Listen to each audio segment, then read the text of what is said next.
Daan-daang barkong naglalayag sa pitong dagat, nakatuklas ng isang lupain, puno ng buhay. Nung panahon na ang ating inang bayan ay nasakop ng isang leon, ika-18 itang taon. Nakatuklas ng isang lupain, puno ng buhay.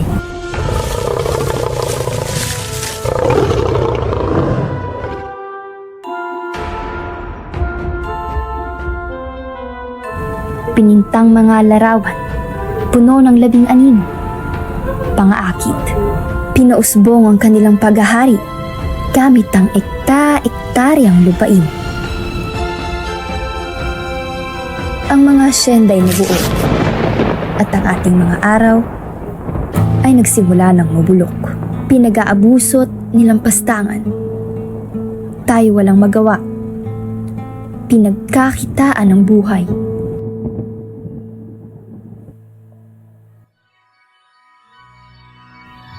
Ngunit, ang isang araw ay napayagan ng pagdiriwang.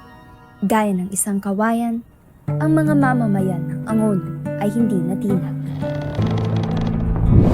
Sa pagparada nitong mga karikatura, nahanap ang ating boses.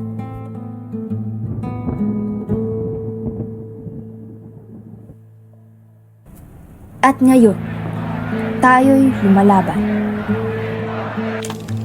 Sa pagsunog nitong mga karikatura, patuloy na maririnig ang ating mensahe, ang ating mga boses.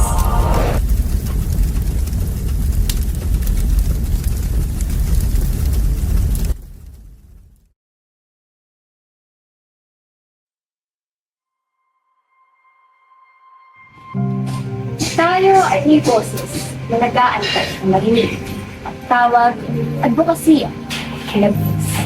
At mayroong isang nagbabaga upang maipakita at mamulat ang mga mamamayan sa panigalang kapat sa ating buhay.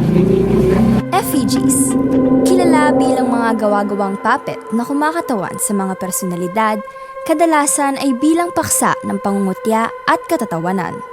Ito rin ay mga imaheng sumisimbolo ng pagkamuhi sa pagmamalupit ng mga nasa itaas at realidad ng ating lipunan. Tumutukoy din ito sa ating partikular na kalagayan, alinsunod sa praktikal, biswal, at ritual na pamamaraan ng pag-aalay sa pampulitikang pakikibaka sa kasaysayan ng bansa. Sa tindit-init ng mga hamon, matutuklasan ang bagong sansinukob. Samahan niyo kami at tuklasin ang apoy ng sining. Ako si Aldrin Silanga, isang cultural worker for almost 12 years.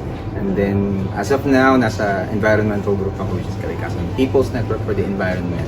Ang FEG kasi ay representation ng collective na pagbasa ng taong bayan sa kung anong inaabot ng pagsisilbi o yung pamumuno ng isang presidente sa Pilipinas. Hindi ito artist lang. Kasama ito yung iba't ibang mga membrong organization. And dadaan ito sa napaka-thoroughly criticism.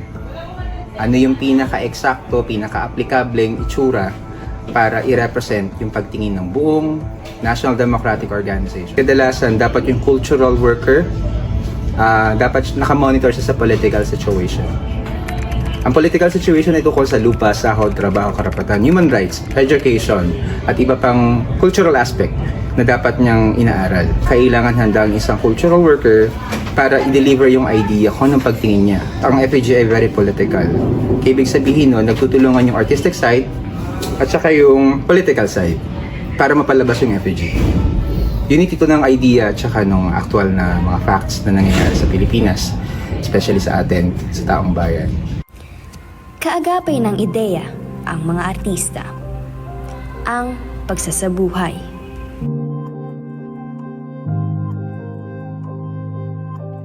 Sa pagbuo ng FEG mismo, ang ginamit naming frame, kawayan, tapos na pinagtagpi-tagpi, alambre, tali, yan, hanggang sa mabuo yung hugis. Tapos, nilapatan namin ng mga karton, tsaka tela. Kasi nga, dahil look bag siya, inisip namin, mas okay kung ano yung natural na material dun sa pinaghahalawan niya. Yun din yung material na gagamitin namin. Kaysa parang i-simulate namin siya ng papel o karton, ganyan. At least yung tela, mukha talaga siyang tela. Hindi namin siya kailangan hugisan o mag-sculpt para magmonte. Yung conceptualization, parang umabot ata siya ng 2 linggo. Tapos yung mismo pagbuo nito, sinimulan namin nung Sunday last week. So, halos 1 linggo na siya. Kasi tawag dito, kakarampot lamang ang kailangan mong budgetan yung pinakamaliit na ibibigay sa'yo ng organization. At dun papasok yung responsibility mo bilang artist. Kahit gaano kalaki, gaano kadami, at gaano kakonti yung materialis mo, you have to make sure na magkakapagbigay ka ng result. Kasi hindi naman tayo mayaman. Diba? Hindi rin naman tayo kumikita dito sa paggawa ng effigy. Ano? So, ibig sabihin, yung expertise dito napapasok. Minsan, mga sariling pera pa nga namin yung ginagastos namin para mapakain yung mga sarili namin. Pero, ito ay nasa tulungan ng organization. Ito ay galing sa funds na pinag-aambagan ng organization. Tapos yung iba dito ay mga recyclable materials most of the time. Yung iba dito ay donations. Kaya ibig sabihin nito, hindi ito yung pinagkakagastosan talaga natin. Ito ay parte ng kampanya para sa kabubuti ng lahat.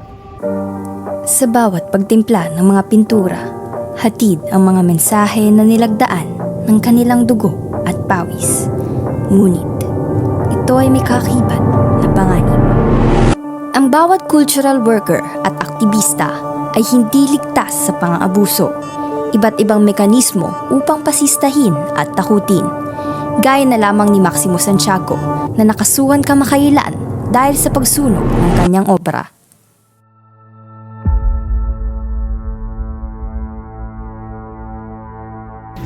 Para sa akin, parang, kaso ba yun? Kasi tawag dito, mas maraming mga pabrika, 'di ba?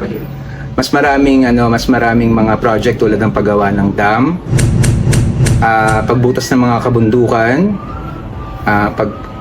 mga mining projects, reclamation projects na sumisira sa ating kalikasan. Tapos sa simpleng self-expression, kailangan mo harasin yung isang artist na naging representation ng taong bayan. Si Max Santiago, 48 years old. Bayan, para sa mga bayan. Yung effigy na ginawa namin noon ay yung doble cara effigy. Sa isang mukha, yung mukha ni Marcos, tapos may word na unity. Tapos na ganun siya, tapos yung windmill ba na ganyan slogan nung sa'y tumatakbo. Kumbaga, sa isang side, ito yung pinangako niya, unity, gano'n nga, yung design, tapos nakangiti siya. Pero sa kabilang side niya, yung totoong mukha ni Marcos, na yung nanakaw, nakalagay doon, Rob the Philippines, tapos may dala-dalang, may hawak na baril na katutok sa tao, kasi tuloy pa din yung pagpatay EJ case, tuloy pa rin yung human rights violations. Tapos sa kabilang, kamay naman, yung may money bag. Ito yung nagsisimbolo naman ng Maharlika Investment Fund, yung confidential funds. Actually, bago pa man mag-SONA, nagbanta sila na kasampahan ng kaso yung gumagawa ng effigy, yung pagsusunog. Yun, tinatawag nila yung banta nila. Kaya noong August, pagpunta ko sa opisina, meron bumalaga na sulat mula sa Office of the City Prosecutor.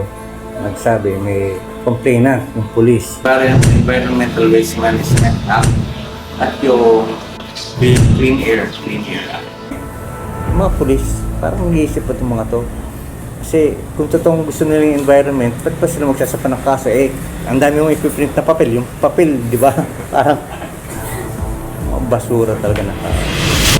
Hinggil sa pagsusunog ng effigy niya na doble cara, dalawang kaso ang inabla sa kanya. Ang unang kaso ay sa pag-violate na puno ng prohibition on open burning ng solid waste. ayon sa Ecological Solid Waste Management Act at isa ay pag-violate ng ban on incineration ayon naman sa Clean Air Act. Yung isa pa ay pag-violate ng malicious burning during a public assembly sa ilalim ng Public Assembly Act. Yung unang kaso ay na-dismiss na at nanalo si Max. Pangalawa ay pending pa at hinihintay pa natin ang resulta. So hindi naman bago na pinaliliit ng gobyerno o ng mga taong nasa kapangyarihan yung space for public discourse. Lagi namang merong mga challenges sa pag-exercise natin ng freedom of speech and expression. Ngunit nakikita natin na pati yung mga pamamaraan ay itilin yung ating pag-express ng ating free speech and expression ay pinaliliit gamit ng mga modalidad na legal. Ngayon nakikita natin na pwedeng mawalan ang isang broadcasting company ng kanilang prangkisa. Maaari pala na ang mga indigenous people na tutol sa mga ibang proyekto na pumapasok sa kanilang ancestral domains ay maaaring kasuhan ng violations ng Anti-Terror Act. Nakikita rin natin ng mga artists katulad ni Max na gumagawa ng art at sinusunog nila as part of that expression itself ay nakakasuhan ng mga violations ng Environmental Act. In other words, nagiging creative din yung means nila of trying to reduce our ability to weaken our capacity to speak out. Sa kabila ng panganib na maaaring harapin ng mga artistang ito, para sa pagmamahal sa bayan, ipagpapatuloy nila ang laban. Yung gain sa paggawa ng effigy, hindi siya personal mas collective siya. Bilang gawain siya ng organisasyon. Siguro yung pagsulong ng pakikibangan ng mamamayan at yung pagsasapunto kung ano yung pinaglalaban. Katulad ngayon, yung pinaglalaban ay yung may emphasis sa tamang paggamit ng pondo ng bayan. So, yun, mas sa ganun, mas sa pagpapakita ng kung ano yung tama, kung ano yung dapat na nangyayari sa lipunan para sa pagpapalaya ng lipunan sa pagwaksi ng pananampalataya. Gagawin nyo to, wala kayong pera dito. Sorry. Walang pera sa FPG. Pero yung fulfillment na makapaglingkod ka sa masa, makapag-contribute ka sa panawagan ng mga sektor na nahihirapan sa ating lipunan, sa taong bayan, yun yung pinakapanghawakan natin bilang mga cultural worker, ng mga bagong gumagawa ng FEG. Sa likod ng bawat karikaturang nabuo, gabay nito ang nag-aalab na puso ng bayan para sa katarungan at kalayaan. Hindi papatinag sa manlulupik ang apoy sa pagitan ng daliri. Wala. Wala moment na parang nagkaroon ako ng sentimental na attachment dun sa work kasi malinaw kasi doon sa simula pa lang sa akin na yung sining na ginagawa ko ay para sa masa. So hindi ko siya pagmamay-ari, hindi siya pagmamay-ari nung kung nino man, pagmamay-ari siya ng masang anak pawis na pinaglilingkuran natin. Lumipas man ang napakahabang panahon, dumaan man ang iba't ibang henerasyon. Ang sining at ang boses ng masa ay mananatiling buhay. Ang apoy ay hindi kailanman mapapalitan ng tubig. Una, yung artist, dapat lumabas siya sa kanyang comfort zone. Yung lakas ng loob, nagmumula yan sa pakihalubilo sa ibang tao eh. No? Yung artist, kumbaga bahagi lang siya dun sa maliit na porsyento eh, ng mamamayan. Pag makita niya yung higit na nakarami, pag siya ay nakiisa dun sa mga magsasaka, manggagawa, no? Doon yung nakikita yung kanyang struggles ay wala kumpara dun sa mga basic sector, sa mga batang sector ng lipunan. Doon siya nagkakaroon ng kumpiyansa na tama yung pinaglalaban niya. So I think yun yung dapat isipin ng mga susunod na generasyon ng artist, no? Hindi siya nag-iisa doon sa laban na ito, no? Na hindi siya dapat mawalan ng pag-asa kasi ito ay laban ng mamamayan. Of course, yun nga, yung sinasabi natin lagi, Kung meron tayong isang hinahangad di ba? Yung kalayaan natin, dapat isipin din natin. Dahil meron tayong hinahangad, handa rin tayong isakripisyo yung mga bagay na siguro nakasanayin natin.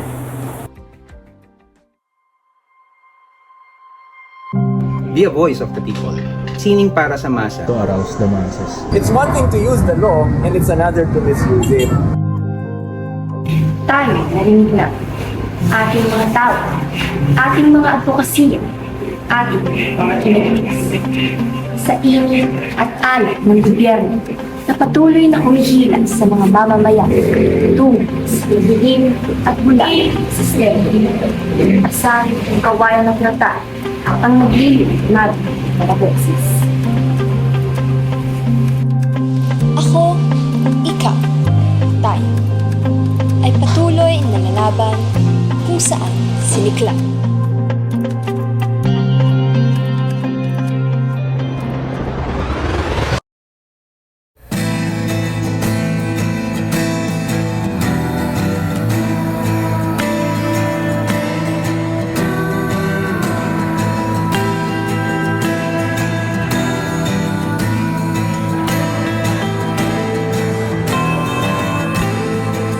Makalampag na ang taong bayan, ang sarili handang nakalaan sa matubong pagkikibaka ng karapatan. Sa sahod, edukasyon at kabuhayan.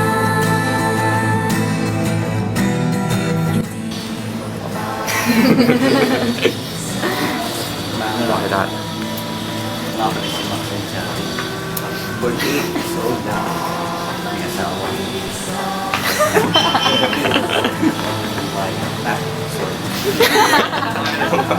Dali. Ayun. For the documentary. Mga pulis. Sa tingin niyo po, ilan na po yung na-produce niyo or yung nakapag-contribute?